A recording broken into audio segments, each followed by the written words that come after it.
Mainit at masigla ang naging pagtanggap ng mga Leyteño sa Duterte senatorial line-up at lalo na kay Pastor Apollo C. Quiboloy na talagang kinilala at hinangaan ng mga tao sa buong rehiyon. Sa kabila ng mga pagsubok, patuloy na lumalakas ang suporta ng mga tao kay Pastor Quiboloy na nagpapakita ng matibay na koneksyon sa mga mamamayan. Habang nagsasagawa ng motorcade mula Bontoc hanggang Sogod sa Southern Leyte, hindi maitago ng mga tao ang kanilang kasiyahan at pagpapakita ng suporta sa campaign float ni Pastor Quiboloy. Dinumog sila ng mga tao na hindi alintana ang init ng panahon.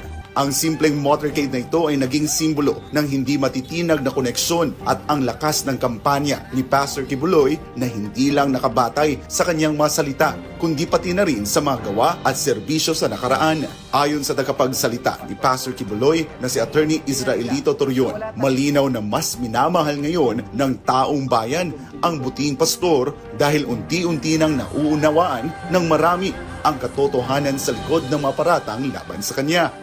Well, we are gaining track, no? Kasi na-explain na natin sa tao yung real reason, no? Bakit nakakulong ngayon si Pastor Apollo C. Quiboloy. At naiintindihan nila na wala talagang wala talagang katotohanan yung mga paratang sa kanya. And the people have now understood that it is just a political, propaganda. Kaya instead of hating Pastor Apollo C. Quiboloy, they are now loving Pastor Apollo C. Quiboloy. Giit pa ni Torion, nawawalan na ng epekto ang mga paninira dahil naiintindihan na ng publiko na ang pangunahing dahilan ng mga ito ay ang pagiging malapit ni Pastor Quiboloy kay dating Pangulong Rodrigo Duterte. Sa Duterte Campaign Grand Rally sa Sogod, Southern Leyte, kinilala ni PDP Laban President Senator Robin Hood Padilla ang katapatan ni Pastor Quiboloy kay dating Pangulong Duterte. Aniya, kailanman ay hindi nagtaksil ang buting pastor sa kanyang matalik na kaibigan. Isipin po ninyo, merong sikat na network yan, yung SMNI. Pero dahil sa mga panahon na siya ang nagtatanggol sa isang matandang retirado na, siya po ngayon ay nakakulong. Pero kahit isang beses, hindi po siya nagsalita o nagtraidor o ipinagpalit ang kanyang pakikipagkaibigan kay Mayor Rodrigo Roa Duterte. Dagdag pa ni Padilla, isa sa dapat hanapin ng botante sa isang lider ay ang may paniniwala at takot sa Diyos, isang katangian na taglay ni Pastor Apollo. Dapat ang pinuno, alam natin kung sino yung kaibigan mong naniniwala sa Diyos. Hindi po pwede sa isang namumuno na walang Diyos.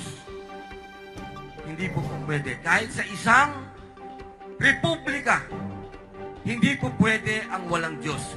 Naniniwala rin si Padilla na kung ano ang mga nagawa ni Pastor Apollo sa The Kingdom of Jesus Christ ay kaya rin niyang gawin para sa buong Pilipinas sa oras na maupo siya bilang senador. Nakita niyo po ang kagandahan ng Davao? Kung ano ang ginawa niya sa Kingdom of Jesus Christ na wala siyang ginamit na perang gobyerno.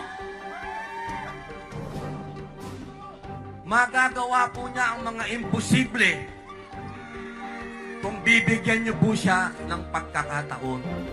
Muli ring nagpasalamat si Padilla kay Pastor Quiboloy sa tulong na ibinigay nito noong siya'y tumatakbo sa pagkasenador noong 2022 elections na naging susi para mas madali niyang malibot ang iba't ibang bahagi ng bansa. Naging mahalagang instrumento rin ang SMNI sa pagpapakilala ng kanyang plataporma sa publiko sa pamamagitan ng mga exclusive interview ng butihing pastor.